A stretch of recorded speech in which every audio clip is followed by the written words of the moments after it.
Hi there, esteemed audience, and welcome to another episode of Middle Grade Ninja. I'm your host, Rob Kent. As you know, I'm the author of Banneker Bones and the Giant Robot Bees, which is available as a paperback and audiobook, and the ebook is free to download whenever you're watching or listening to this, wherever fine ebooks are sold.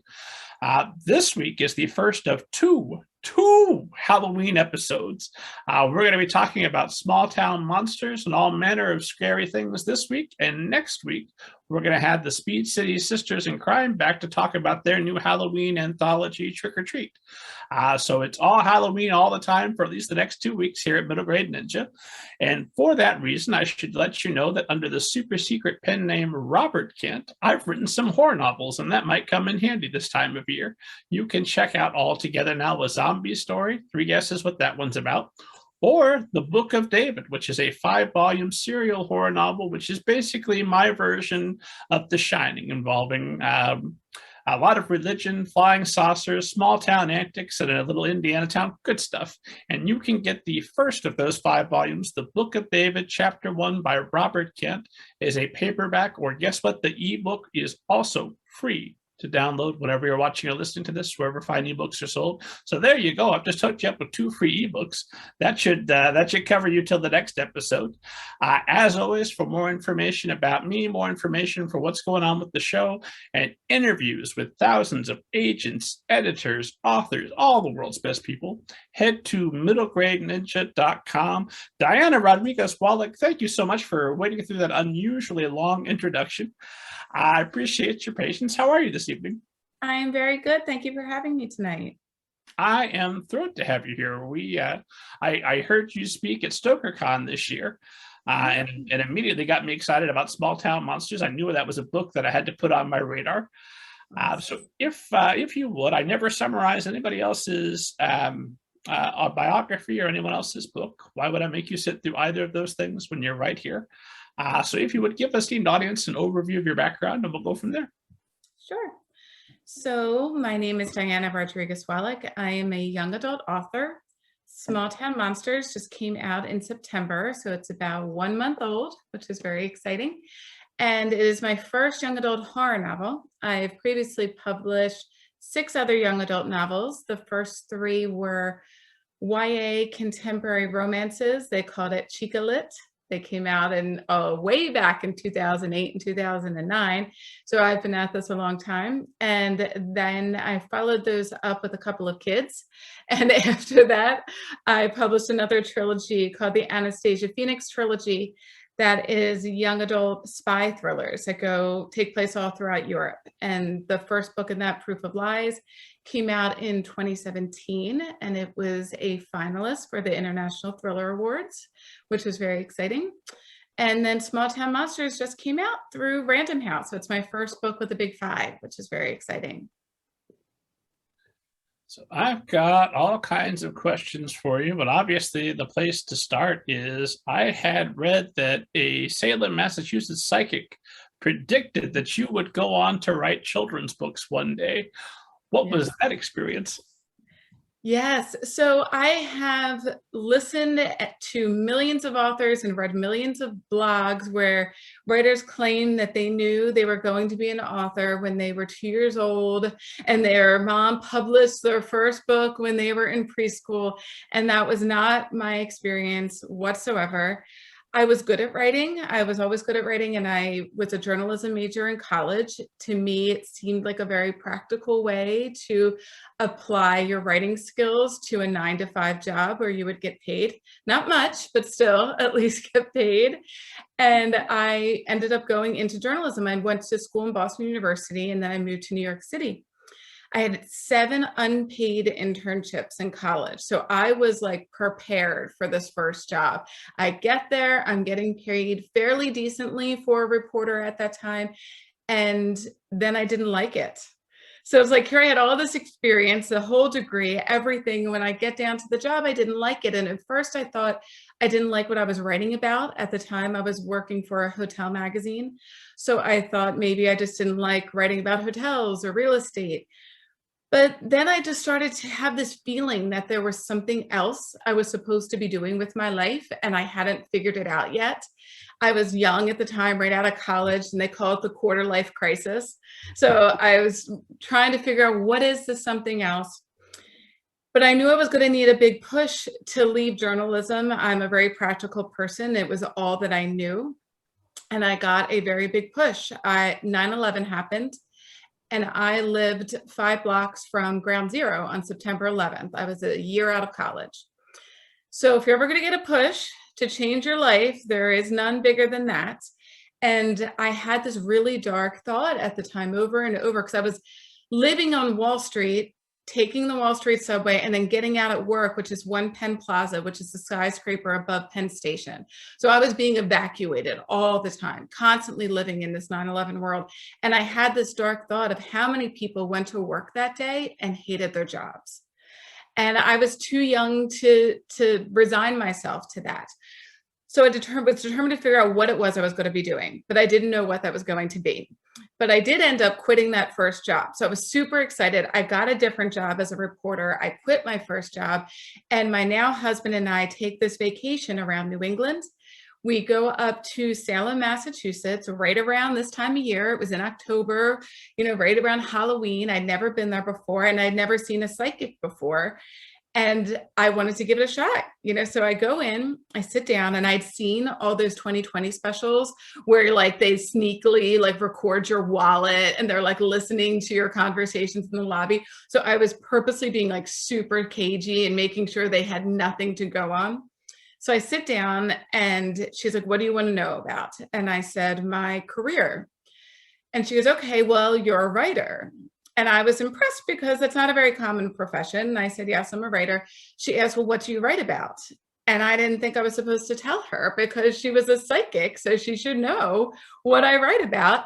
So I just said business. I write about business. And she said, "No, I see you writing books, little books, like children's books."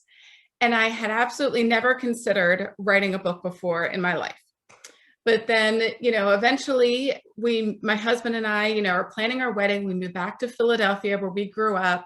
I'd forgotten all about the psychic. And then one night I have a dream.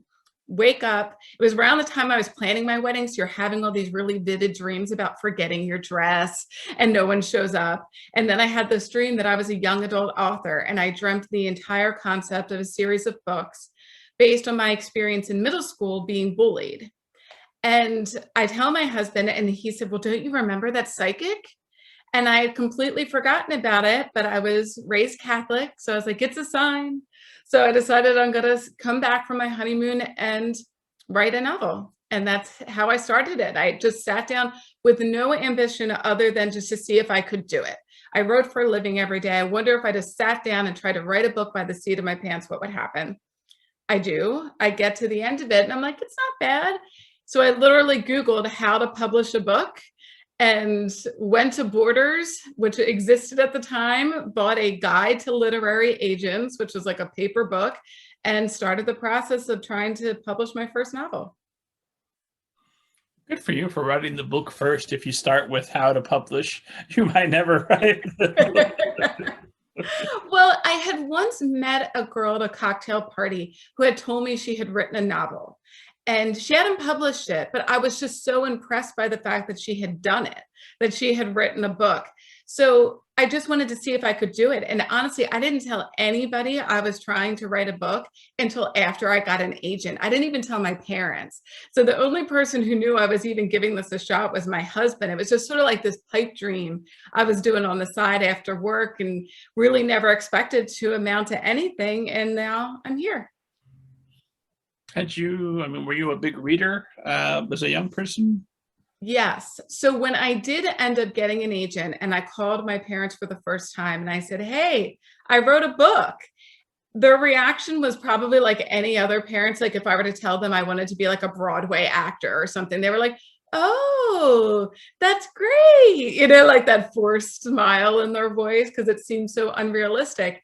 And then I said to them, it's a young adult novel. And they were like, oh, I see that now. I get that. Because I read tons of young adult growing up in middle school and high school, particularly like the R.L. Stine, Fear Street was huge in the 90s.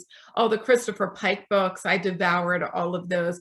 So it made sense to them when I said that. And even all of my friends are like, oh, this makes sense. My voice kind of just naturally comes out sounding like a teenage girl when I write. So it's not me ever struggling to find that teenage voice. I think it comes a little more naturally because I spent so much time in the young adult reader world as a kid. And I frequently make the joke, because it's not a joke, but it kind of is, that YA writers are people who are still trying to deal with some of the trauma that, that was visited upon them in their teen years. And I know that you wrote for an anthology, what Dear Bullies, 70 Authors Tell Their Stories in 2011. You wrote about your experience being bullied.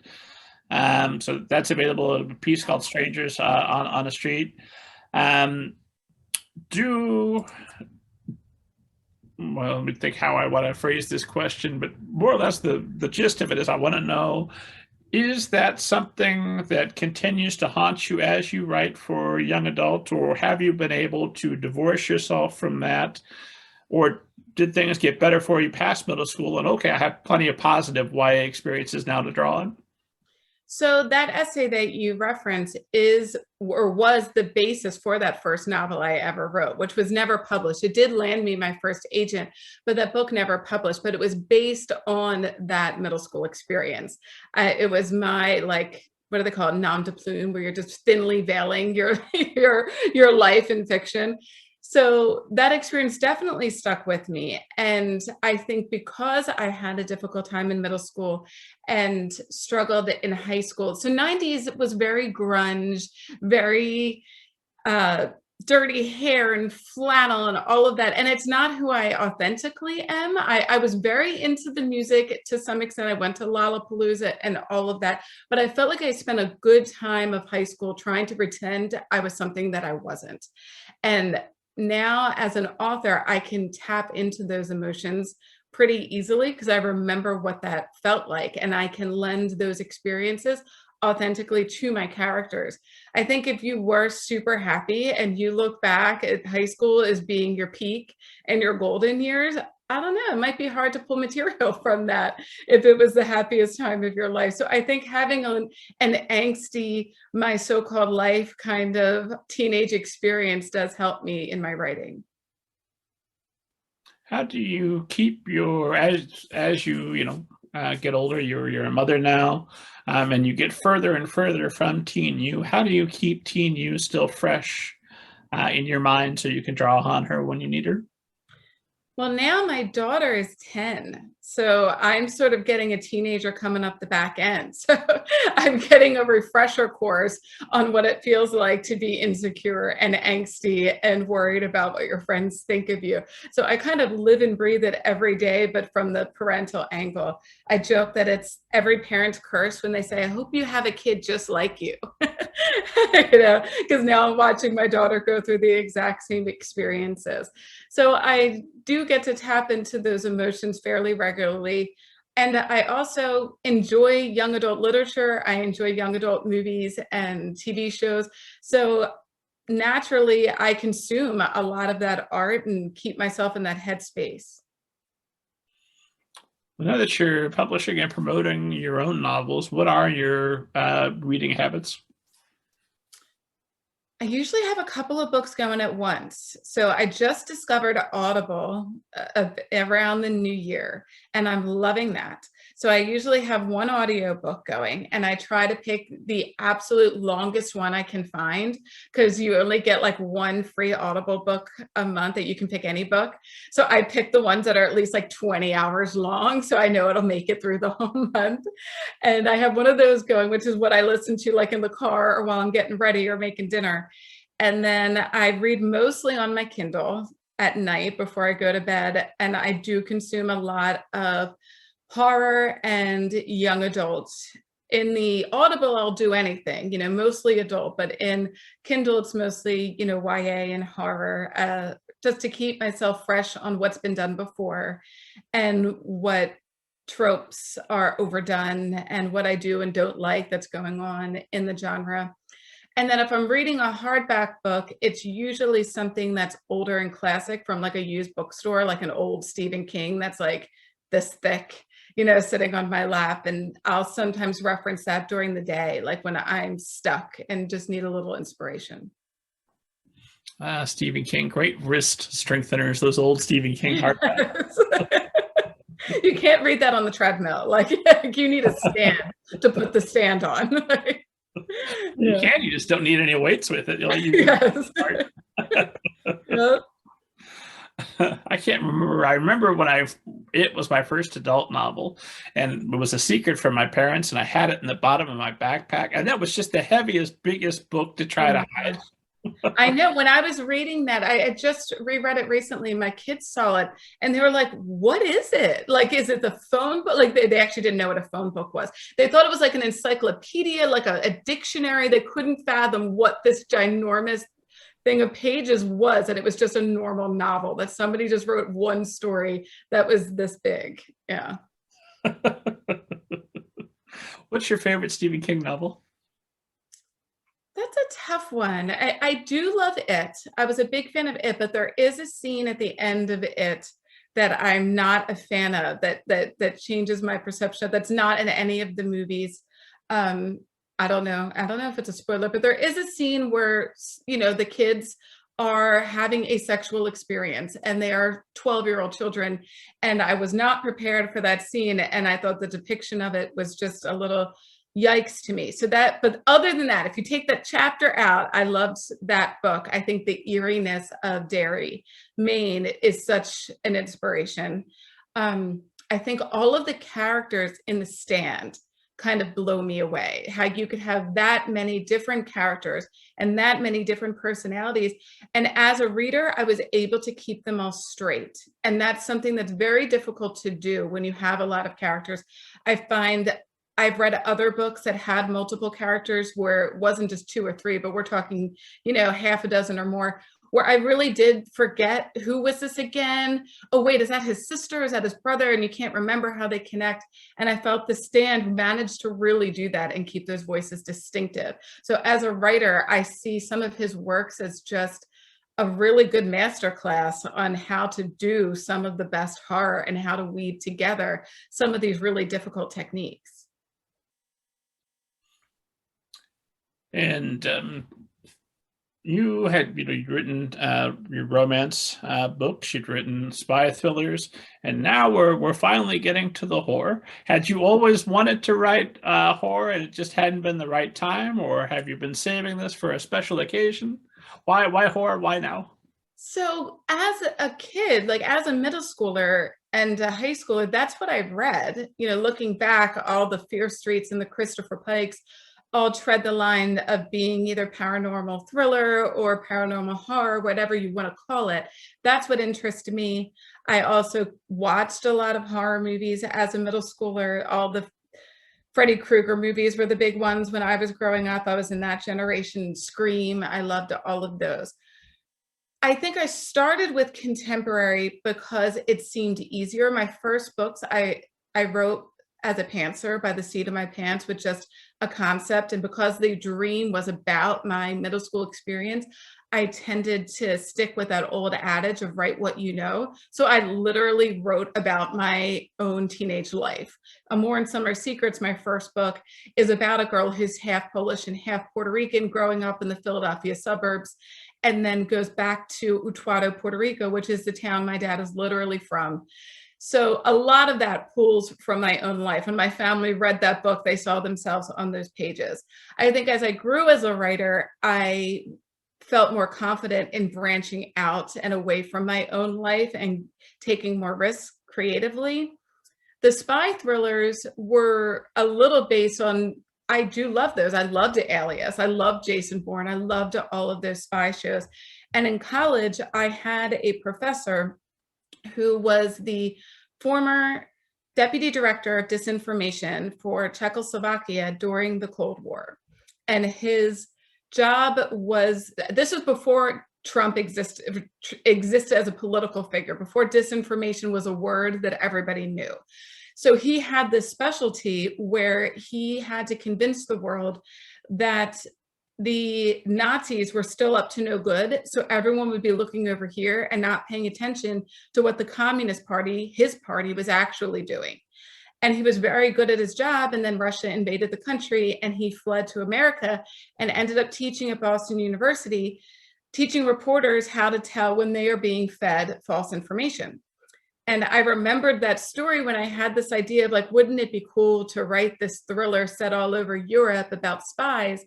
And because I was still in that old adage of write what you know, I didn't feel comfortable writing about an actual government organization like the CIA or Mossad or something where you would have to have a lot of technical information to make the story seem legitimate. So I instead decided to come up with this like private spy organization that you would kind of like spies for hire. And I could give them a specialty. And I gave them the specialty of disinformation because I was a former journalist. I was a journalism student. It was something I knew. And I was able to then play upon major conspiracy theories in the news in the past several decades and twist them up for my book. And that was a lot of fun. And so I started to lean a little darker, going from the contemporary to the thriller. And then Small Town Monsters just came about while I was watching the Conjuring film for the first time. Like I said, I love horror movies. I was watching that film. If you haven't seen it, it is a movie that is based on the true story of Ed and Lorraine Warren, who were the demonologists from Connecticut. They're extremely Catholic, and they were hired by the Catholic Church to investigate various activity, paranormal phenomenon, or suspicion of exorcisms or any sort of demonic activity. So they were most famous for working on the Amityville house in Long Island and on the Annabelle doll. And the movie shows them off on a case and their daughter being at home in Connecticut and starting to get haunted by all these objects that they kept in their basement. They would go on these jobs and bring the objects home with them, lock them in their little basement of their normal looking suburban house, have them blessed by the church, but they figured, oh, well, they're safer in our basement than out in the world. And here their daughter starts getting attacked by one of them. So I paused the film. And I was like, oh my God, did they really have a daughter? So I Googled it and I was like, yes, they really do have a daughter. And this was in 2019 when I started writing. And at that time, Lorraine Warren was still alive and you could still go to her actual house and tour these demonic artifacts in her actual basement, which is just crazy to me. And I just started imagining what it must have been like for that girl to grow up in that world where her parents were exorcists and the proof was like right there in her basement. And having a daughter myself, I was just imagining, would I be cool with it if my daughter came home and said she wanted to go sleep over at a friend's house whose parents were demonologists and had a basement full of demonic stuff downstairs? Like that must have completely affected this girl's life growing up. And interestingly enough, there are not a lot of interviews with her and not a lot of photos with her. She is married and her husband was the head of the Warren Occult Museum in their former childhood home, which the town has since shut down. After Lorraine Warren died, I think they found some sort of zoning violation to sort of close it down. But he is also still the head of the Paranormal Society. So her relationship is still ensconced in that world, but not a lot about what she felt like growing up. So I just sort of imagined that and created the Martinez family. I made them Hispanic because, let's face it, there are a lot of Catholics out there who are Hispanic, and that's my background. And there aren't a lot of horror novels featuring Latinos. So I wanted to put that into a novel and imagine what that world must be like. So let's lots of follow-up questions. Let's start with Ed and Lorraine Warren. Obviously the Conjuring films are documentaries, each and every one, 100%. But do you believe their story? Do you think that those artifacts were genuinely haunted? Yes. I don't know if I believe every single one of their stories, and I could say I'm sure there are some exaggerations in there to gain notoriety, But I was raised Catholic. So if you're going to believe in the good place, it's hard not to believe in the bad place. It's hard to believe that, you know, your grandma's up there with Hitler. That doesn't make sense. So I can believe in evil. I watched a really interesting TED Talk about the nature of evil. And I think there's a lot to it about that evil is a force in this world. And there's something yet you can't explain, you know. So I think that there is something to the demonic, and that's one of the reasons I wrote the book. I wrote What Scares Me. The Exorcist is absolutely the scariest thing I've ever seen in my life. The book is equally as scary, and I think that's something that definitely scares me. I believe in, you know, the ghosts and the haunting. It's why I never went to the Warren Occult Museum. I could have gone. In 2019, she was alive. The basement was open. I live in Philly. Connecticut's not that far away. And I did debate it. I was like, should we go? You know, should we go see it? And then there was a piece of me, it's like, no, I can't do it. Like, I'm definitely afraid that something's going to like jump on my back and follow me home. So yeah, there's definitely a little piece of me that believes in it enough that I'm not walking in there and touching the Annabelle doll. Yeah, you have to be careful when you, especially when you write horror, about what you go looking for, what kind of research you do. Do you want to be dwelling on this thing for the next however many months or years it's going to take you to work on your novel? Oh my God, my family is extremely Catholic. My older brother especially. When I told him I was writing this book, we had this long dinner and he like tried to talk me out of it. He's like, I really think it's dangerous for you to be putting your mindset in this horror world and what you may attract into your life. It's kind of like the law of attraction. So if you're writing it something dark, are you going to attract something dark into your life? And thankfully, so far, that has not happened. So I seem safe. And I was able to tell them at my book launch party the day before, I was part of Philadelphia's Latin American Book Festival. And as part of that, they honestly had a baptism for all of the books that came out that fall. And so my book was literally baptized and blessed with flower petals. So I think we're good now, like we're safe. It didn't start to sizzle and smoke came out of its No. Yeah. One thing that I've not seriously worried about, but considered from time to time, is having written the Book of David, available now, which features alien abduction, among other wonderful things. I think, you know, if I ever get abducted by aliens, having written this book ahead of time, no one will ever believe that I have written myself totally true. Yes, I mean, if you ever found out Stephen King was being haunted, wouldn't you be like, well, that makes sense? Like, he had it coming. If he takes off the Stephen King mask and it was really a dark demon all along, Yes. fair enough. Yep. Should have seen that one coming. It's always who you think it is. So if you were someone you love, God forbid, were to become possessed by a demon, what are you going to do now? You've written the book. You're in trouble. I know. I'd have to consult the church and hope they believe me. Well, if you follow exorcism, so I did a lot of research on exorcisms, obviously, before I read the book. They're not as uncommon as you would think in some cultures. I watched exorcism that looked like you were going to a doctor's office and they were just walking in and they're like, hey, Bob, how was your day? And he's like, oh, you know, tough day at work. Then he sits down and starts performing an exorcism. The guy starts speaking in tongues and his eyes are rolling back. But up until that point, it just seemed like a really normal day. So it was weird to see that type of exorcism and not the pea soup, head spinning around in circles.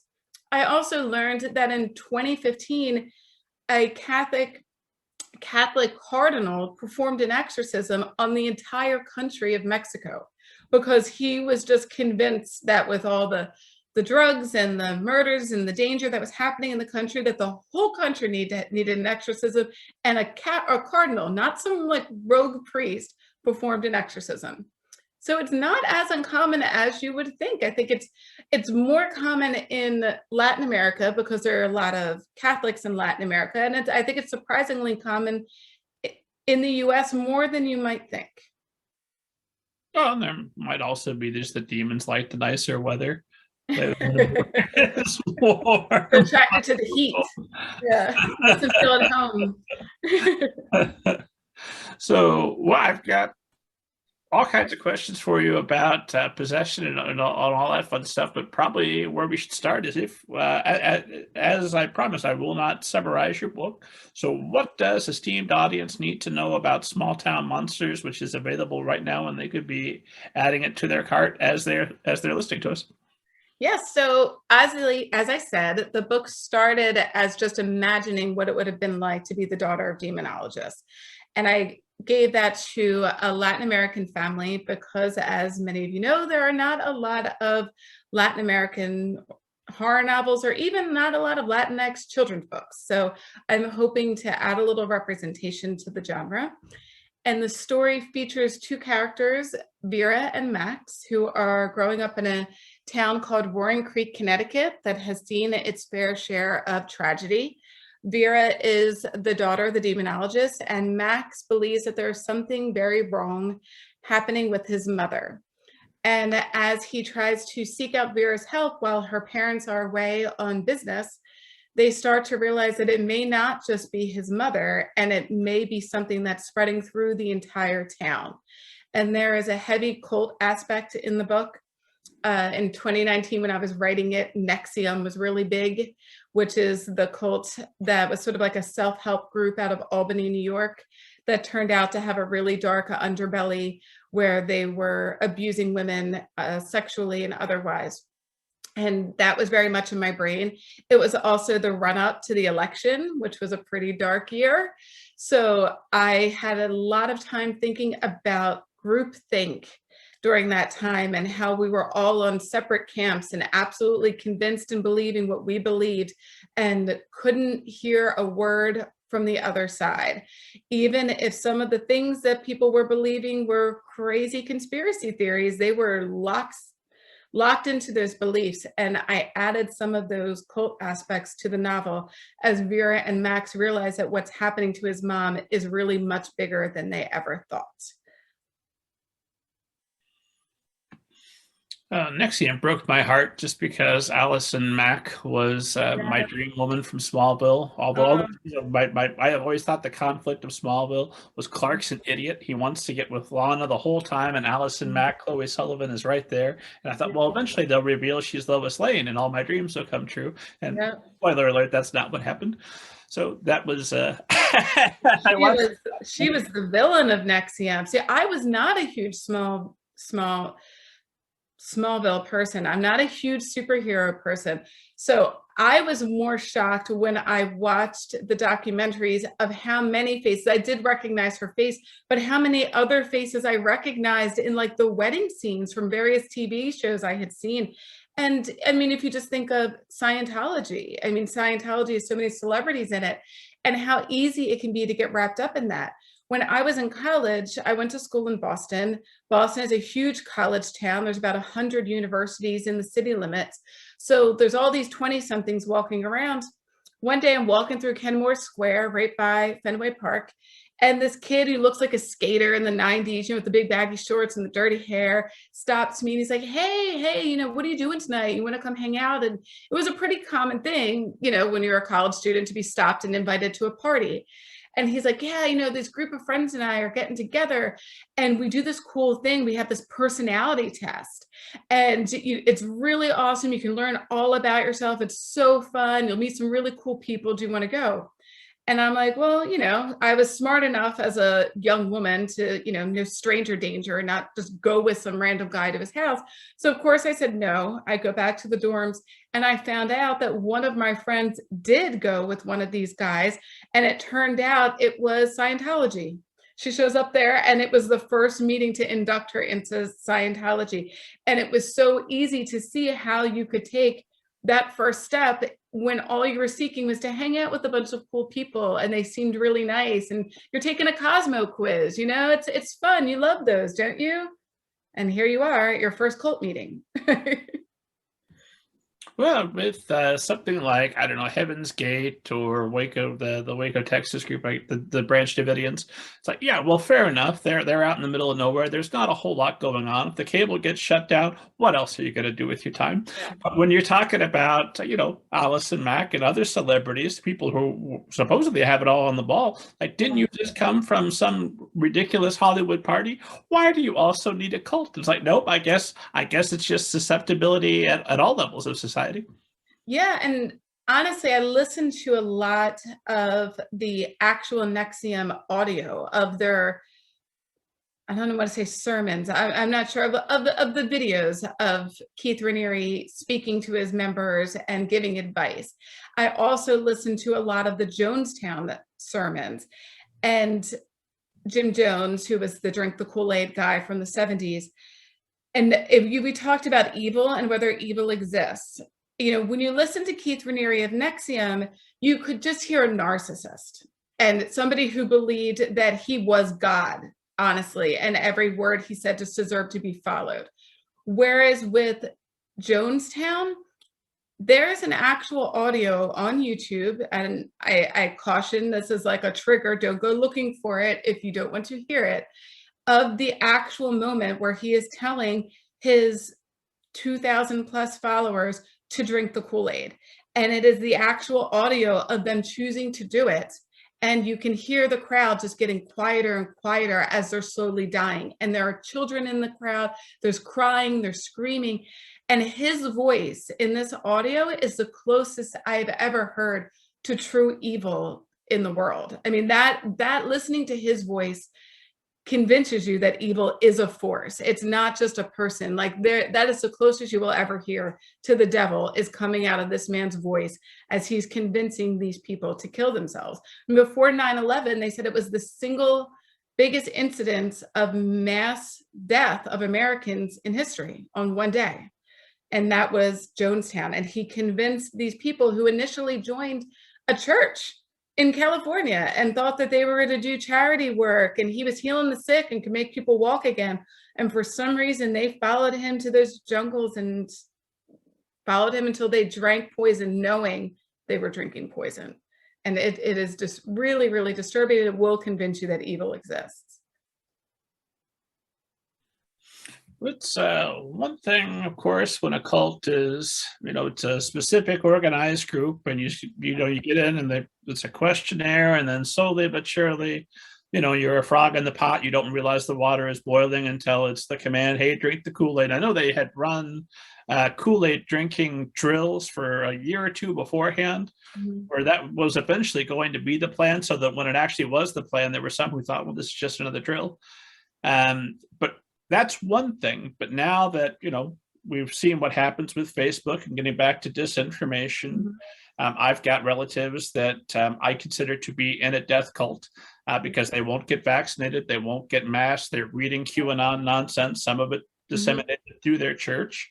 That's a cult. It's just a very big cult that's spread out across the country.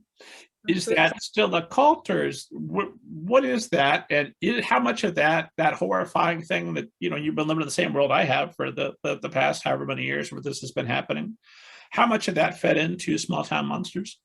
A lot. That fed into it a lot. So I've been asked the question often, why do you think there are so many horror novels coming out right now? Because it does seem to be a big boom, not only in young adult, but even in adult, even in movies. There seems to be a huge horror boom coming out right now. I'm like, well, trace it back. The movies and the books coming out in 2021 were most often written in 2019. They were written during the run up to the election. And that was a really dark year. I know we all are focused on the darkness of 2020, but 2019, as we were all listening to what was going on Twitter on a daily basis, was a really dark year. And I'm logging onto Facebook, just as you said, and seeing people who I knew in real life, who I talked to at school reunions and had a lovely conversation with, who absolutely were convinced that Anderson Cooper drinks the blood of babies, and that Mother Teresa was sex trafficking children, and that Tom Hanks is a cannibal. And they were sharing this on Facebook with no shame or concern of who was going to see this, that people were going to think that this was crazy, that this wasn't quite right. And I was just stunned and how they could wholeheartedly believe this. And even when it was proven false, even when you have things like Pizzagate that are proven to be completely false, does not shake your belief. You are still convinced in what you believe, even a million times over. When Trump was caught in a lie, you were still convinced that he tells it like it is and tells the truth. And it seemed to be nothing that was going to shake you, like scientific evidence of the coronavirus and the vaccines. So a lot of that did feed into the cult in Small Town Monsters, because it sort of starts as a town in a very dark place. And there had been a horrible tragedy in the town. Many of them are grieving, and they're looking for a group to make them feel better, a self-help group, a support group. And it was a mixture of that, of how a group that you join with the best of intentions can turn ugly, because that is one of the lines that came out of one of the NXIVM documentaries, which was a member said, nobody sets out to join a cult. None of us thought we were joining a cult. It's just by the time it became apparent to us, we had sunk in years of our lives and thousands of dollars, and it was just hard to see our way out of it. At the same time, I started to think about what would make you take that first step to join such an extreme self-help group that you are spending thousands of dollars, or you are believing something that goes against reasons. What would make you take that first step? And I figured you would have to personally be in a very dark place, something going wrong in your life. Let's face it, if everything's great and sunshine and roses, you're probably not out there seeking extreme self-help groups. And at that time, and in the past 10 years or so, I've had friends or family who have sadly not only lost relatives, but lost children, whether it be miscarriage or stillborn or sudden infant death. And these experiences were horrible and tragic. And watching them go through it was gut-wrenching. And as a parent, I remember thinking to myself, you would do just about anything to prevent this from happening. And how many people would offer up that prayer? I'll do anything. I'll do absolutely anything if you make this not happen. And what if you found out that that prayer was being answered by the dark place and not the good place? Would you still make that deal? If it's for your own kid, you very well might, but what if you found out the adverse effects would be on other people, but it would save your own kid, but all these other people might be damaged? Would you still make that deal? And it's not totally cut and dry, black and white, on what you might do and what might get you to take that first step into a darker world. Well, something I wanted to ask you about a few things I wanted to ask. Well, let's start with this. Who is the ideal reader for this story? Who are you most hoping that this is going to reach? So they say the book is for teenagers. I think all YA, they say 12 and up. I find a lot of my books are read by adults. So I think it's about 50-50 between being read by adults and teenagers. I'm often asked, I was just at a book festival in Lititz, Pennsylvania, which is in the Bible Belt of Pennsylvania, in the middle of the state. And there were a lot of teachers and librarians there, and they asked me what it was about. I told them it was a horror novel, and they said, is it clean? So to them, they wanted to know, does it say the F word? And is there any sex in the book? So I can say it doesn't say the F word and there is no sex in the book. So in that respect, it's clean. In the demonic possession, evil creepiness thing, they were fine with that. So it depends on, the parent and what you're worried about your kid reading. But if you're cool with horror and you don't get scared easily, then I think the book is for you. I also love that it has a male and a female point of view. So I think it appeals more to boys than any of my other books have. And I have gotten a lot of feedback from male readers. So I think that's something new for this book for me. I'd never written a book from the male point of view. So I think it has a little bit more outreach in that respect. And when did you know this would be a dual perspective story? Honestly, right away. I instantly, when I had the thought of Vera, I'm like, okay, well, she would be swept up in investigating something, but the action is happening somewhere else. It's happening in someone else's house. So if she's only showing up after the fact, she wouldn't be there for all of the good stuff. And so in order for somebody to be there for all of the good stuff, you have to have a point of view of somebody in that house. And to me, it was just Max. He just came to my head immediately that I wanted the energy to be a male and a female character rather than two female characters.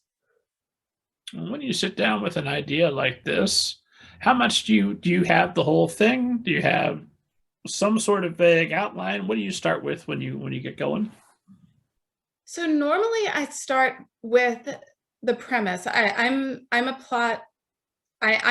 You'll hear a lot of authors say that they don't have a lot of plot and they, are mostly character this. And for me, I always have way too much plot and I end up having to scale it a lot back to fit a typical word length of a young adult novel. So I always have a ton of plot. So that's where I start with the concept. And then when I get the characters all formulating in my head, I usually ask 3 questions of every single character in the story, not just the main character, but the side characters as well, which is, what do they fear? What do they want? And what are they willing to do to get it? And I think if you can answer those questions really in depth, you're already on your way to your character arc, to feeling how your character is going to change by the end of it in order to get what it is that they want. Do you sit down and actually write that out on a separate sheet? I do. I write down I have big artist sketchbooks, that you would buy at CVS, the big spiral, huge sketchbooks. And I do write a lot of my character stuff on there. And I write my day-to-day stuff. So as I'm writing the book, I'll write in that sketchbook, like what I'm going to write tomorrow, like what the next scene is. But my actual overarching plot, I tend to dictate into the notes app of my phone. I think better when I'm walking or moving. So I'll walk around outside or on the treadmill and I'll just dictate into my phone what the plot is and what the characters are and what the plot holes might be. And if he does this and how does it affect that? And I dictate all that into my notes app and then import that into Microsoft Word, make sense of it, try to form it into an outline. And then I write the whole thing in Scrivener, which is a novel writing software app. And so what does your average workday look like then? Well, it depends. Life is good now. My kids are back at school. So yeah. When I was writing Small Town Monsters, I was also teaching virtual kindergarten. So try doing the virtual kindergarten and virtual 4th grade and getting up at 5 o'clock in the morning to write for a couple of hours before school started at 9 o'clock. And I had to make sure my kids sat in front of a computer and didn't get up and pet the cat. So Small Town Monsters was definitely an experience in the working parent finding the minutes wherever they could. I basically worked all weekends through 2020. So all day Saturday and Sundays were my work days. I locked myself in my guest room and would write for 12 hours straight for both days, Saturdays and Sundays. And then Monday would start and I would just have these couple of hours if I woke up super early. And then I had to be, the homeroom mom watching and making sure my kids did school. This year they're back in school. So this is the first couple of weeks where I actually have a full workday again from 9 to 4. It's amazing. I don't know what to do with my time. I'm oh my gosh, I can actually think through the whole chapter and not have to stop, because somebody wants pretzels. So it's been kind of nice. So right now, I've been doing a lot of promo for Small Town Monsters. That has been my primary focus the last couple of months. And now I am plotting my next novel. So I am in that process of dictating into my phone. Typically when I start writing, if it's a day like it is right now where I get full work days, I try to write at least 2,000 words a day if I can do it. And then usually I'll hit a point around 40% of the way through the book where I'm convinced that it sucks and everything's falling apart and this is terrible and I'm never going to be able to fit this whole plot into 70,000 words. So then I'll take what I call a writing retreat I'll usually go to one of my relatives' houses when they're on vacation. Thankfully, I have a lot of in-laws who live within just, less than an hour's drive from me. And whenever they go away, I move into their house by myself for like 2 to 3 days and just write the entire time until I fix whatever is wrong with the book. And then I can come home and really like plow through the end of it, because now I've kind of figured out all the problems and the plot holes. And that's been my MO, even going back to Proof of Lies, is when I had time, I would still take these writing retreats. Every single book, I hit that like moment of desperation where I'm convinced it's terrible and I need this break to like focus and figure it all out. And then I can move on once I have that concentrated, straight time to just think. At this point, does it get any easier because you say, oh, I'm still me, and this is that point that I always reach on every novel, so calm down, it's probably not that bad? Or is it still just panic every time? It's not panic, it's more frustration, because if you're in the middle and your brain is figuring out the plot hole and why this isn't working, and then the school bus comes, I just get really frustrated that I didn't get to finish that thought process. I'm constantly interrupted. So having those 3 days of uninterrupted time allows me to fix what I need to fix and know that my brain never leaves the story. And I'm in there, and I'm from the minute I wake up to the minute I go to bed, and I can think through without any of those interruptions, without making anyone dinner, without, packing school lunches, and just really plow through it. That just clears my head and fixes the plot for me. So it's not like panic so much as just having that frustration lifted and having that time. And are you still reading fiction while you're writing? Oh, absolutely. Yeah. Yeah. I used to in my early books, when I was writing my first 3 books, the More and Summer Secrets series, they are in the first person past tense, and they're in one point of view. And I found if I was reading a book that was in the third person or in the present tense or in multiple points of view, it would screw me up. I would then, sit down to write, and I would have this other tense or this other point of view in my head, and I found it hard to then get back to the first person past tense. That doesn't really affect me anymore. So I think as I've gotten older, I don't find other people's writing affects my own writing as I did in the beginning. So in the very beginning, I wouldn't read any young adult or any contemporary while I was writing it, because I was worried it would bleed in, or that, I would suddenly start writing in the third person, even though that wasn't what the book was in. I don't have that anymore. I think I'm a little more seasoned in that respect. And I do like to stay on top of the trends. I've had multiple agents in my career, and I've learned that it is important to know what's in their slush pile and what's been done a million times. And if you're not reading heavily in your genre, you're not going to have those answers, and it's just going to hurt you in the back end when you go on submission. So it kind of saves you a little bit of time to really stay up on your genre. Well, I suspect that when I'm reading other authors, they bleed in a little bit to what I'm writing, to which I say, great, help me out. I appreciate the bleeding. Please, by all means, inspire me. Well, in some respects, I'll say that the town of Derry, Maine influenced Roaring Creek in the concept that I didn't want to write a possession story, an exorcism story that was just about one character, which is what it typically is, Reagan from The Exorcist, or Emily Rose in The Exorcism of Emily Rose. Usually these movies or books focus on one possessed character. And I wanted to create that creepy town, a whole town where everyone was kind of under the influence of evil. And I can clearly say that, Derry, Maine is a huge inspiration to a ton of horror writers. That is just an iconic town in horror. And so I feel like if it's bleeding in that way, great. I don't feel like that is a danger. Where it's a danger is if it's bleeding in like to your sentences. Like that's a problem. So you got to make sure you're not reading too deeply. But being inspired by somebody's town is not problematic, and can give you a lot of different ways to take your stories. Well, something that strikes me as amusing is I've had some friends who grew up non-religious, and then they would watch The Exorcist, and they'd be like, "What's the big deal, man? It's just a little girl. It's fine." And I grew up extremely religious, and I know you did as well. And it was the most terrifying thing I'd ever seen.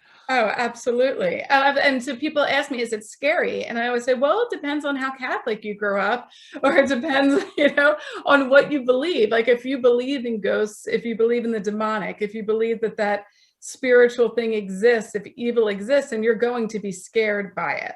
But if that's not what scares you, then, then be honest about it. I think one of the reasons there's a lot more women writing horror now is because for decades it was a male-dominated genre, and what they were creating wasn't necessarily what scared us. And the male characters that they were creating didn't speak to us. Or if there were female characters, we were reading them, we're like, she wouldn't do that. Hence that one scene in It. I was reading that I'm like, that is not how a 12-year-old girl would act or experience or react to anything.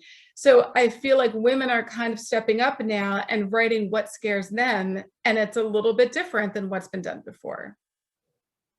Well, speaking of different than what's been done before, when you come to the demonic possession genre, one, you've got instances of actual possession. Well, what we assume is actual possession. You can go and you can watch those videos on YouTube, and presumably possession fans have, and if they haven't yet, they will. So there's that. There's all these different archetypes of what the possession story is. How do you carve out the Diana Rodriguez Wallach? This is what my possessions look like. So, you're trying to pull from a bunch of different influences. I was inspired a little bit by Latin American folklore. And one of the reasons that exorcism happened in Mexico in 2015 is because of a rise in idol worship in marginalized or poor communities in Mexico, where they were praying to Santa Muerte, which is literally Saint Death. But it's mostly people who feel like they are being overlooked by the Catholic Church, or they are in extreme poverty, or maybe they're involved in the drug culture and they believe that death is imminent and God may not hear their prayers, but maybe this other idol will. And the Catholic Church, being the Catholic Church, is not a huge fan of any other idol worship. It's up there in the commandments, so you could see why they would take a hard line against that. But the idea of worshiping an idol is prevalent in tons of cultures, not just Latin America, but you can go back to the Grim Reaper. That goes back to Spanish colonizers, and that existed. And a lot of satanic cults, if you go back to the Satanic Panic, it was all about a satanic altar and leaving offerings on an altar. And even if it was body parts and stuff, which sort of came up in some of my research, the Chicago Ripper crew that existed during the 80s, and were slaughtering women and leaving these body parts, and it was really twisted.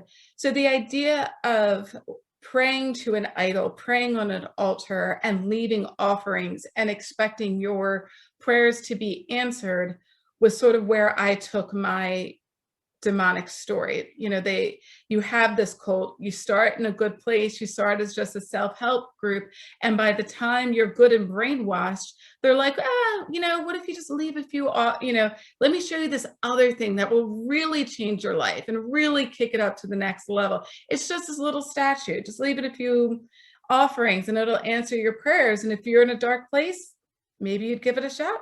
There are a lot of kooky things out there that people give it a try when they're in a desperate place, because, hey, can't hurt, right? Like, let's just give it a shot and see what happens. And what if what happens is it's connected to a demonic force? Well, the esteemed audience knows I'm going to ask sooner or later, so now seems to be a good place. Diana Rodriguez Wallach, have you ever seen a flying saucer and or a ghost and or a demon?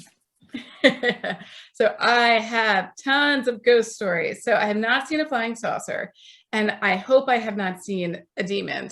But my first house that my husband and I bought when we were in our 20s was in South Philadelphia. It was in a Queen Village. It was built in 1832. Okay, so it's one of those old Philadelphia brick houses. It was called a Trinity. So that means there's one room per floor. The kitchen is in the basement, and then there's a living room, and then a bedroom, and then another, what was a bedroom. And they had a back courtyard that had an outhouse, which I know because there was a sinkhole and all of our outhouses sunk on the whole block, and it was really creepy. So it was a very old house, and it had like original floors, original fireplaces in every room. And when we moved in, we were like, wow, how many people do you think died here? Like, my goodness, this house is 175 years old. You know, not just a casual person died here. Like, this must have racked up some bodies. So we kind of like made jokes about it as we were fixing up the house, and it did need a lot of work. And we did a lot of great things, renovations and stuff. Then one day I'm sitting upstairs, and I may have actually been working on what became my first novel at the time. I'm by myself, and I hear music playing. It's piano music. And initially I thought, oh my God, my neighbor Vicky has gotten really good. Wow, like she sounds amazing because she had a piano. And then, like any good horror movie, I realized that the sounds are coming from inside the house. So I go downstairs, and I realized I had a boombox in my bedroom. So this was the early 2000s. For those of you who don't know what a boombox is, you know, it was those old stereos that had the radio and the CD player and the tape deck. And every morning before I went to my day job, I would listen to the morning radio, and you know, like the Z Morning Zoo type of thing. So if you know about boom boxes, if you leave it on the radio function, you turn it off and you go to work, that's where it should be when you turn it back on, when you get home.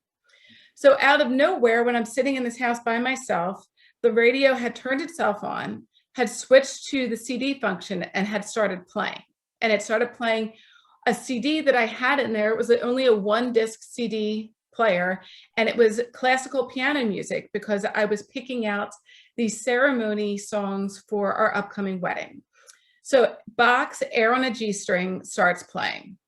And, you know, I investigated everything on this radio. It did not have a sleep function. It did not have an alarm. It did not have a power surge or anything like that. You know, all the lights were working. Everything was fine. So I tell my, you know, soon-to-be husband what happens. He doesn't believe me. He does not believe in ghosts. He's Jewish. You know, he doesn't believe in, you know, the demonic or spirits or any of that. So he thinks I'm crazy. Okay.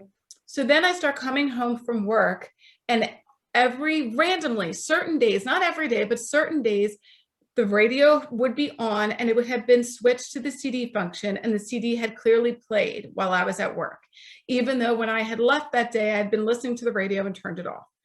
So I'm like, somehow this radio is turning itself on. Then one day, my husband comes home. He's in the bedroom. He's changing the sheets. It's on a Saturday now, not a work day. And all of a sudden, the radio turns on. It starts playing Bach's Air on a G String. He comes booking upstairs, screaming, completely freaked out. He finally believes me. He's like, yes, something's going on. I don't know why this radio is playing.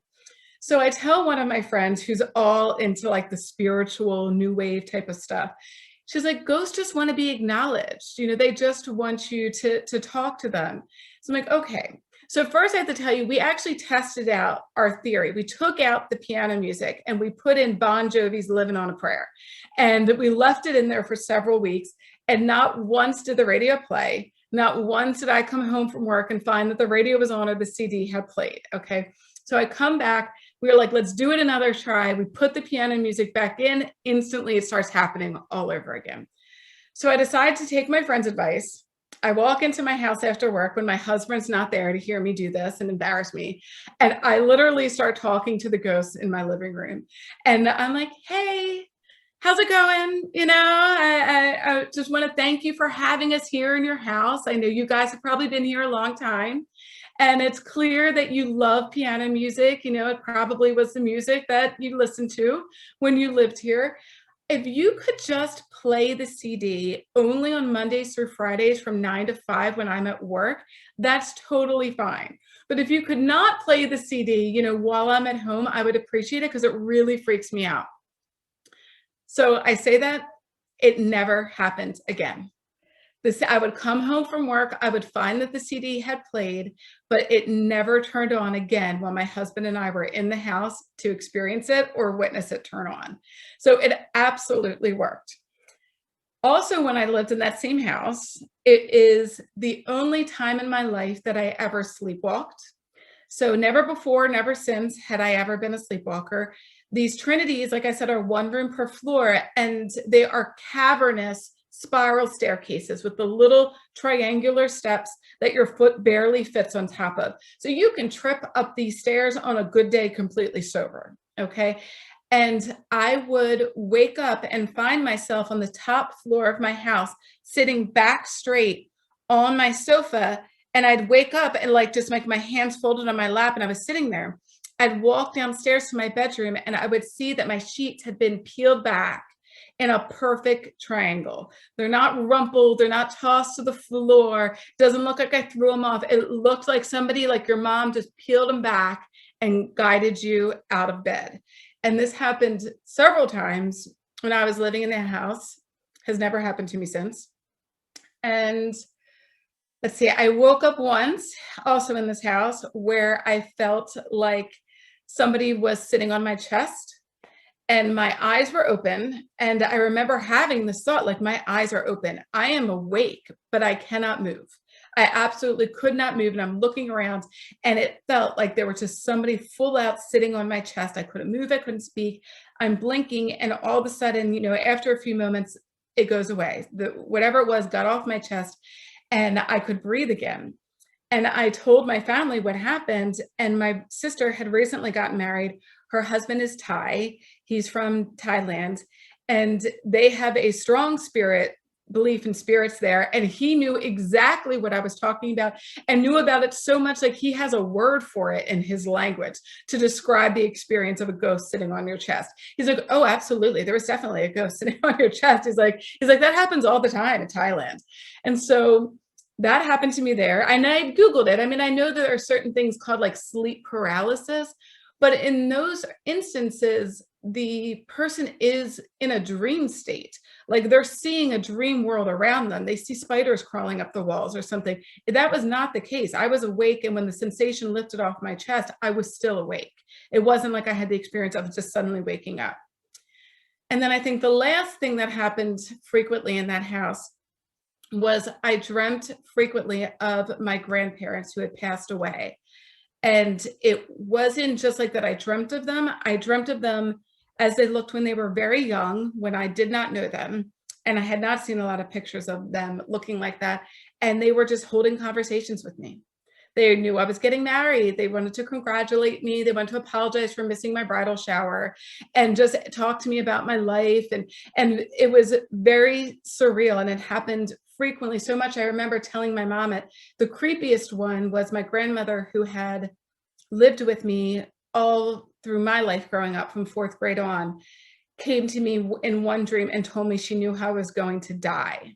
And she asked me if I wanted to know how that was going to happen. And I was, in my dream state thinking of like the space-time continuum, like, do I really want to know? If I find out, is that going to screw up space and time?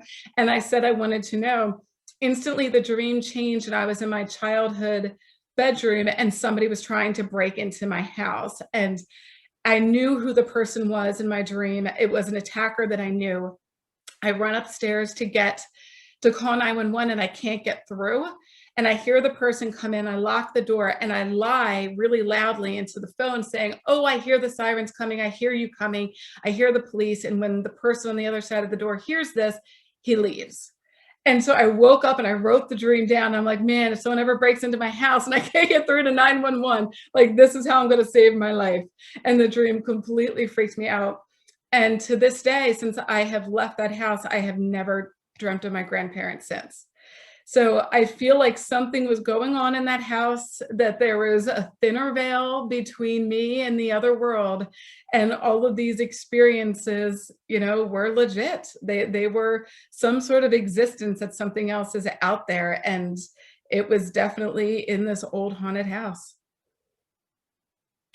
Do experiences like that, plus all the research you've done now on possession and exorcisms, Does that at least have the effect of taking unbelief off the table? Like, nope, I don't need to struggle with that particular aspect of faith. For sure, this is a thing, so we can be done with that aspect. Yes, I mean, I do believe. So I'll say like the scariest horror movies are The Exorcist or Paranormal Activity. You know, something, when I saw Paranormal Activity, I couldn't go home. Like I needed a minute, like we had to get a drink. I'm like, we were living in that haunted house at the time. I'm like, I can't go back to that haunted house right now. I need a second to like digest what I just saw here. So when you're coming from a place where you believe it, absolutely, it's way easier to write from the point of view of a believer than it is to write to be a doubter. You know, whether I can convince a non-believer to be scared or to believe in all this, I don't know. You know, like if that's not where your brain is at, I could say like my husband thought my books were scary, the book was scary, and he was completely freaked out. And he's not as much of a believer. He's way more of a skeptic than I am. But yes, I mean, I think if you're coming from a place of belief, horror is a little easier. And like I said, you're going to write what scares you, or otherwise, what is the point? You know, so if it's something that interests you or something that scares you, then your own fears will more authentically come through your characters than if it's something that you don't at all connect with. So bringing your own fear into your book, I think, helps it come through to the reader.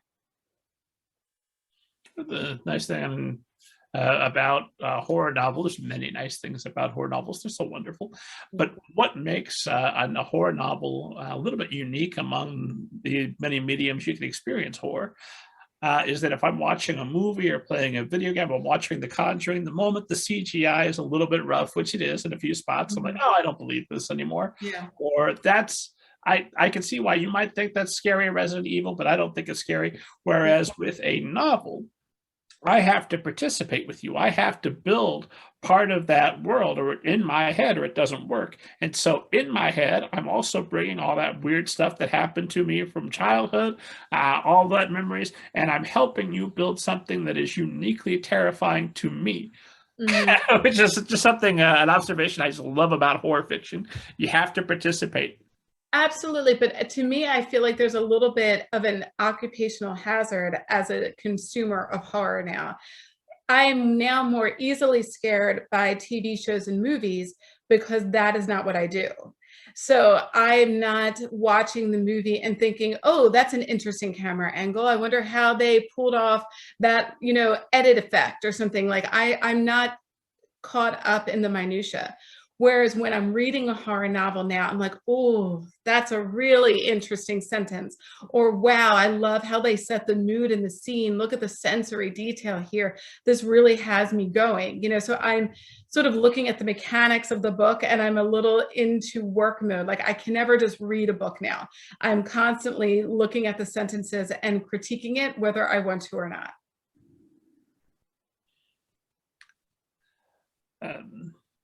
I had a quick. Oh, I wanted to ask you one more question about cults. Then I'm going to ask you about agents, and then we'll think about landing this thing.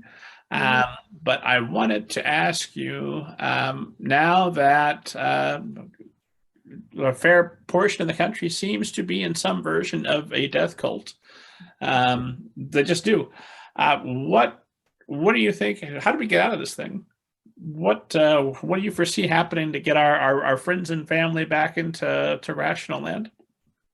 I don't know, because I believe those memes where people say, if the internet existed, would polio still exist?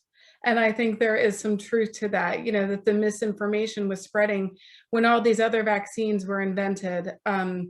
Would these diseases still be around? So in that degree, I don't know. I mean, you're going to hit a point where certain vaccines are just required. You know, I can't send my kids to school if they don't have their MMR vaccine. They don't have their various shots. I mean, from the minute you leave a hospital with a newborn baby, they're shooting them up with vaccines, and it is by law requirement. And they're going to hit that point eventually with COVID. When that point will be, I don't know, but you're going to have to get your kids vaccinated at some point, you know, so it will take personal choice out of the equation. You know, when you've been conditioned to vaccinating your kids for other things in order to send them to school, this will probably become part of it. how to get rid of the disinformation angle. I mean, I'm not going to get into the technical thing of, you know, what Mark Zuckerberg needs to do to get the act together and change the algorithm and try to fix all of this. But I will say that the temperatures will go down. One of the reasons that Biden makes the great next president after Trump is because he's so boring.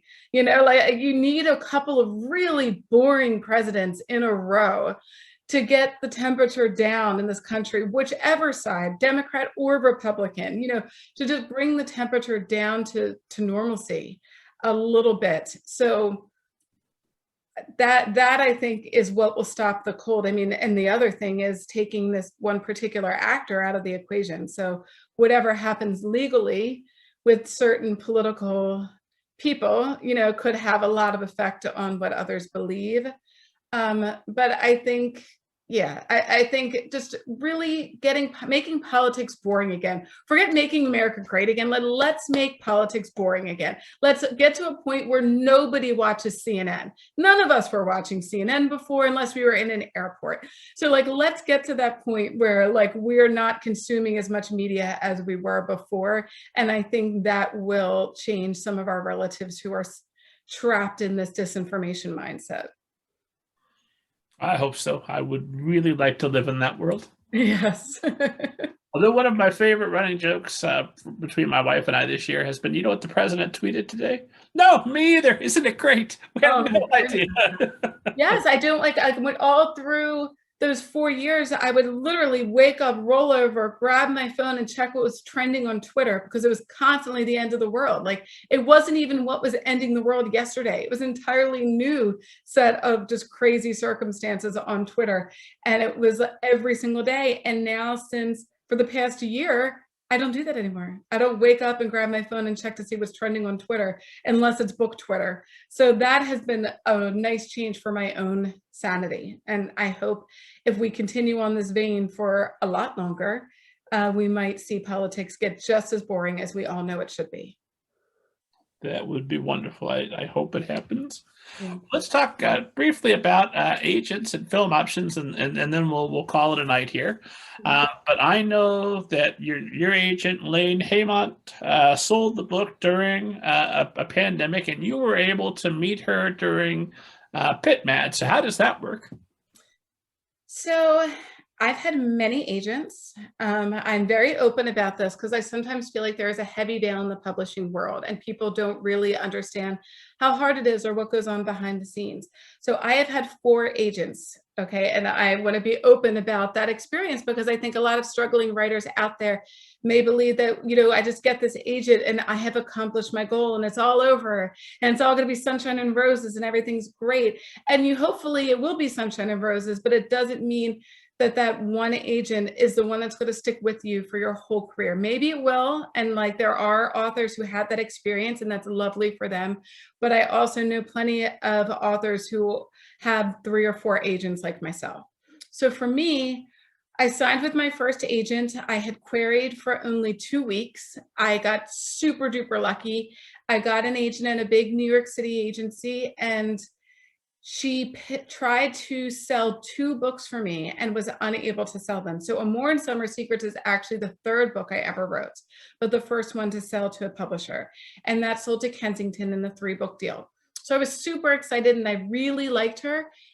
We became really good friends. We were about the same age and a lot of our relationship was very friendly.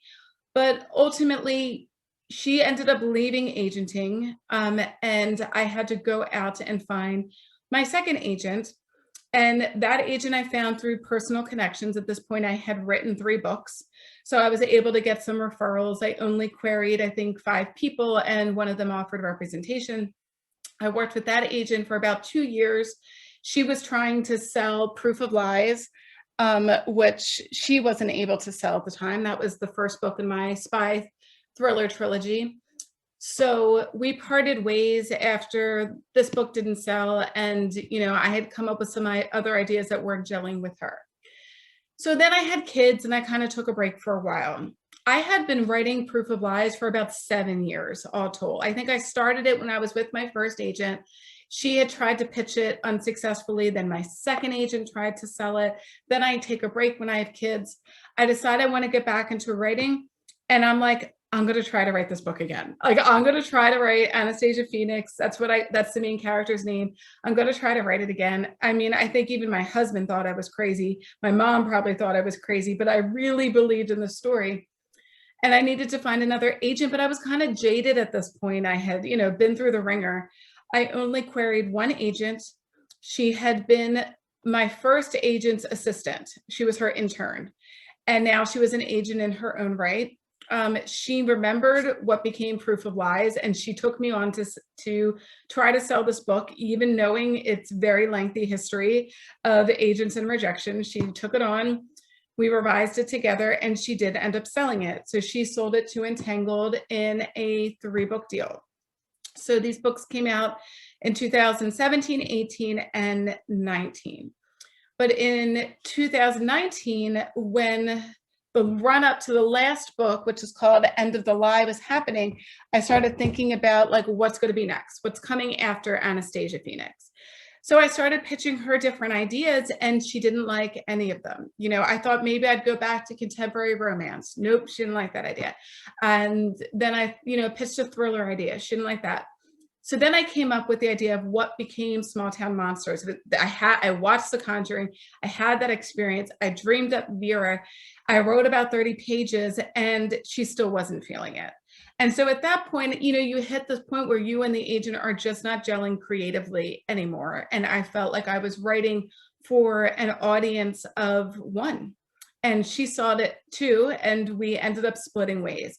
And that was a really hard breakup. Of the 3, that was the most difficult one, because she did know me as a baby author, but she was that intern in the very beginning, and I thought she was going to be with me until the bitter end. But now I kind of see that was like the universe just clearing space and making way for what was to come, because Lane is a completely different agent. So I basically buckled down. I parted ways with this agent. I was I had doubts because she wasn't feeling what became Small Town Monsters, but I had enough belief in myself. I had enough conviction in myself to stick with it. I thought I had a really good idea. So I locked myself in my guest room because, like I said, it was a pandemic, and I wrote this book in about 3 months and decided to go back out there.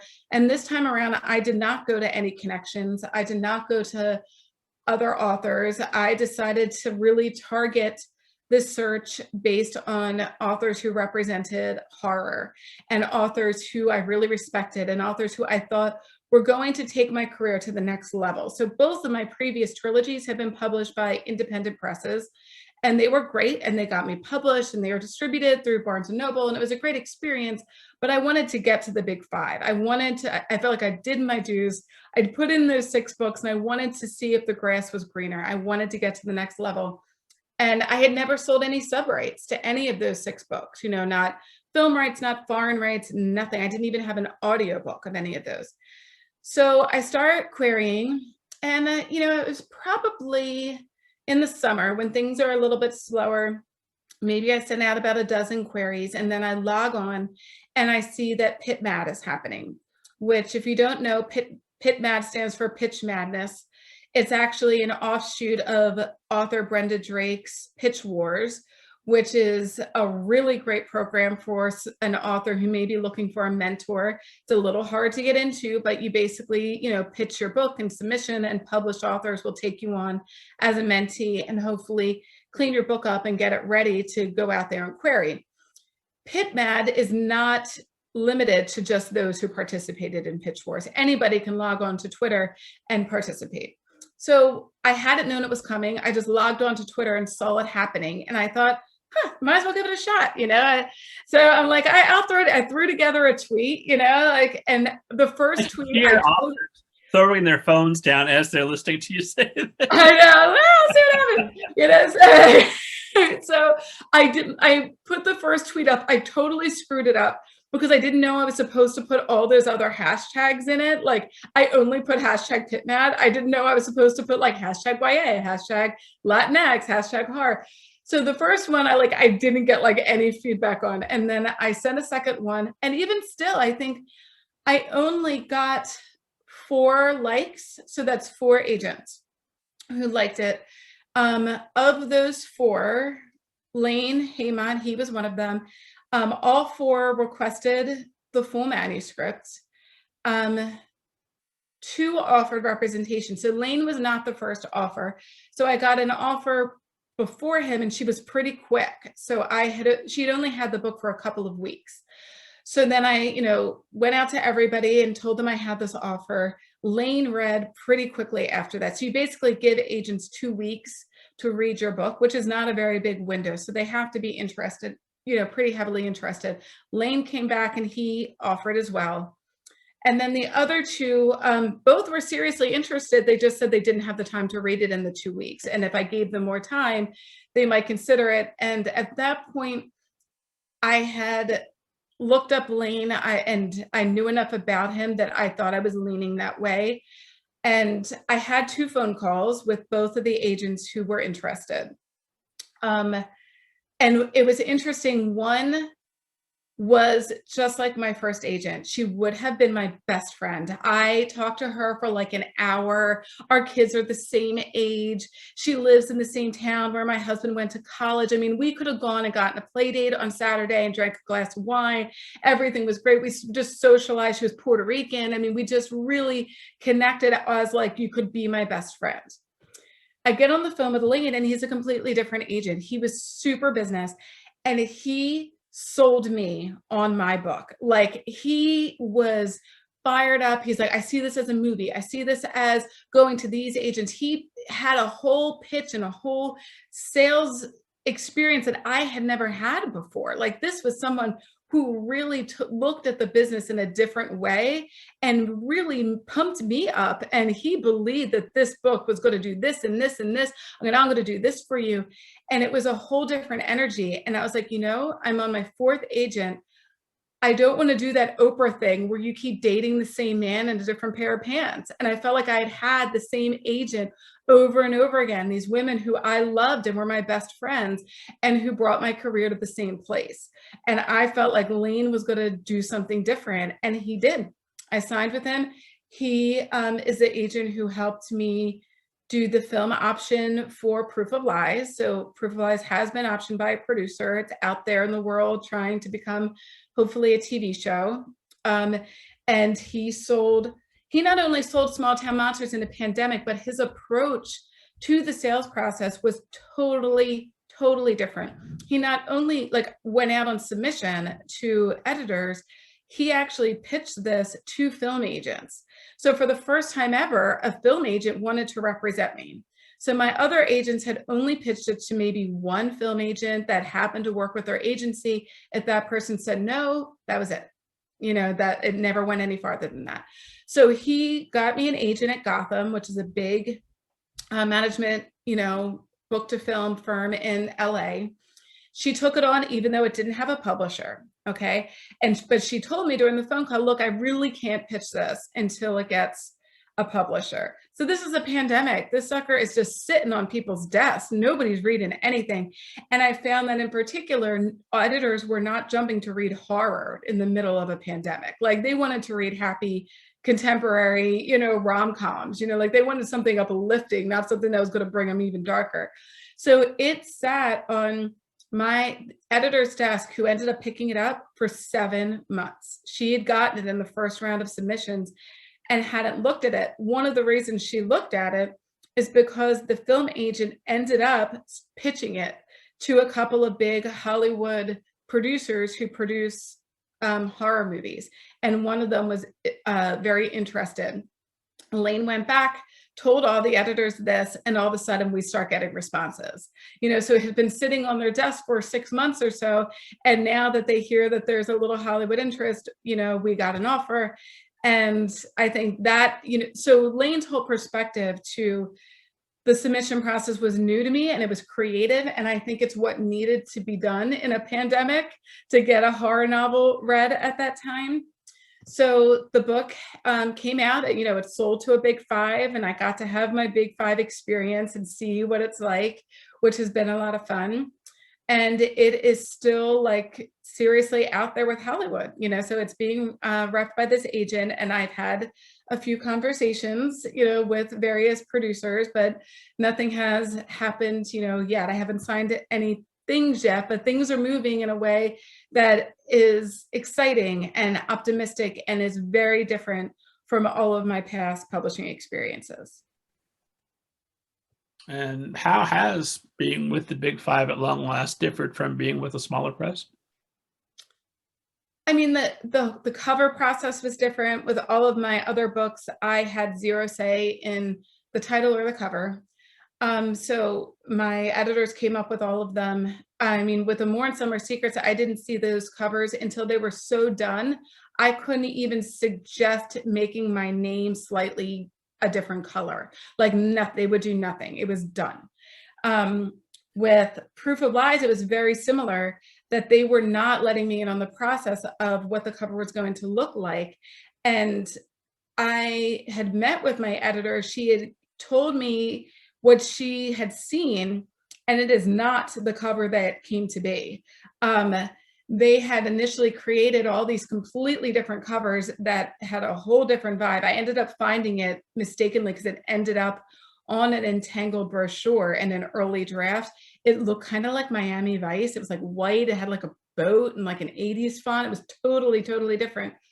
And thankfully, Entangled is in a partnership with Macmillan, and Macmillan does the sales and distribution. And it was Macmillan who kept saying no to the covers until they finally got to this cover.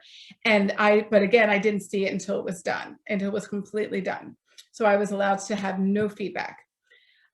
With Small Town Monsters, man, I got to see like the earliest sketch. Now, I didn't come up with the title, but many authors don't. I got to see a list of titles and offer some opinions and stuff. And this was on the list of titles. And I do love it. I think it's an awesome title.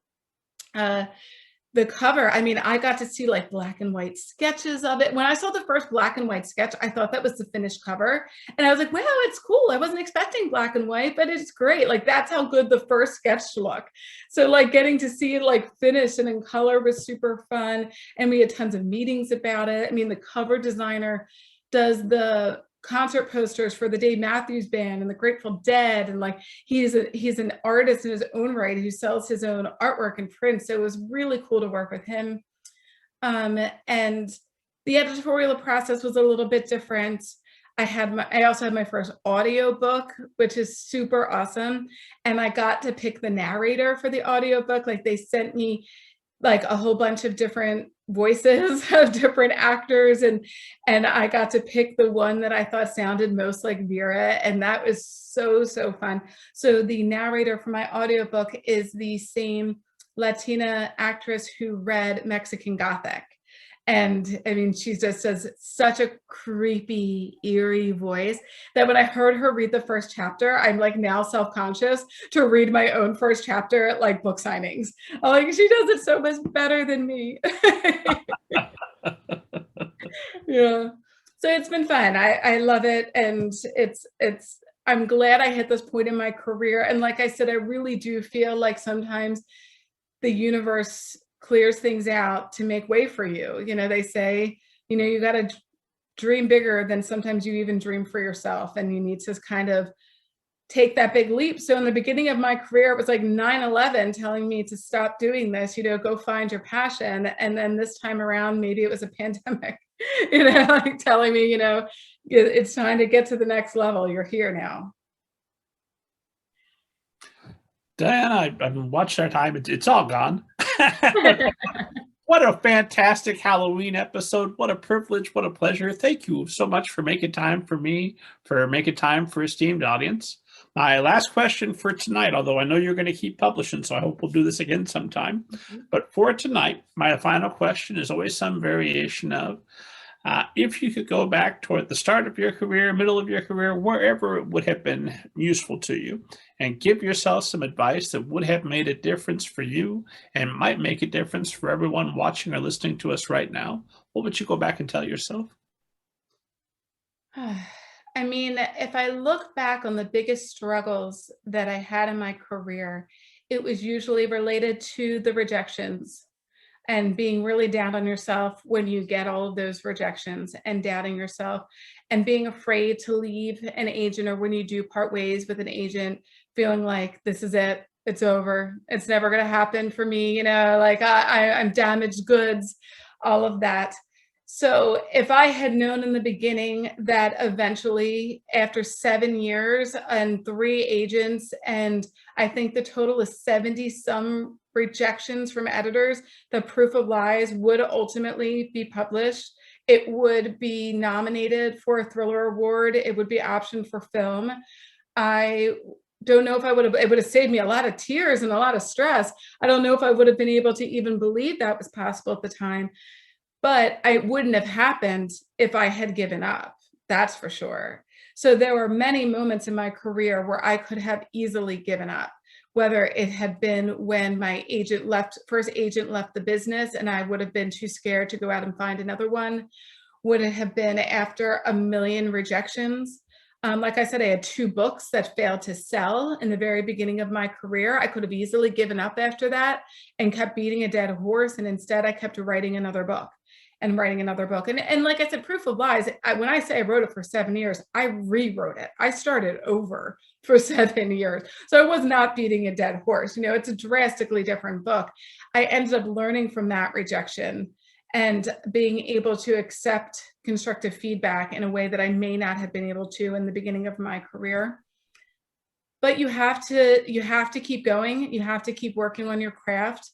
You have to believe in yourself when maybe even your spouse and your mom thinks you're crazy. If you think you've got something, keep going at it, but don't get stubborn about it. Like in terms of not listening to the feedback. I got a lot of feedback on Proof of Lies. It was my first thriller, and they said it sounded like a wild goose chase because I didn't know how to plot a novel. My first series I wrote by the seat of my pants. And basically at the end of 7 years, I realized I had to plot a thriller. I had to plot a horror novel. I needed an outline because your character can't find clues if you don't know what the bad guy is doing and what clues are going to be left. So if I had listened to that feedback earlier on in my career, I probably would have saved myself a lot of pain, a lot of tears. But yeah, and at the end of the day, you know what I did when I parted ways with my third agent? My husband's gift to me for my birthday was a punching bag. And I went downstairs during the pandemic and I was like kickboxing and punching it out, and it works. So sometimes you need yoga and sometimes you need a punching bag, and do what you got to do, but keep going at it, because if I had given up, I wouldn't be here.